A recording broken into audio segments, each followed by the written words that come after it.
My name is Seth Higgins, and I'm a racer, I'm a father, and I'm a drifter. My name is Ryan Nickel. I'm a husband, father, motorhead, and a drifter.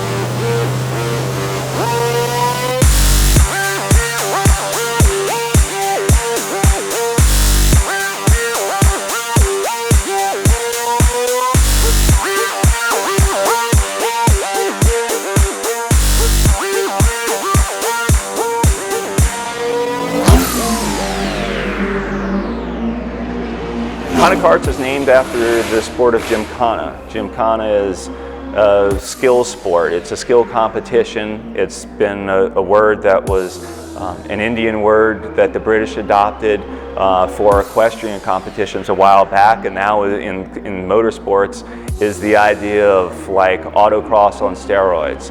You go through a course that's set up primarily with cones or obstacles, and you need to make your car turn through things. It's gymnastics on wheels. So the entire theory behind Khana Karts came about from us wanting to find a way to be able to practice drifting and stay tuned with really the car control aspect. Formula One drivers use go-karts to practice with. I figure why not have a cart that we can practice drifting. There was no cart, no product out there to be able to do this. I wanted to have a training tool, something to practice drifting. We wanted to be able to do it here in the neighborhood or somewhere close, as well as be able to start involving our families in it. First, we tried to get an off-the-shelf cart, and it needed a lot of work, a lot of modification. It's not as simple as putting PVC on the rear tires and being able to slide sideways.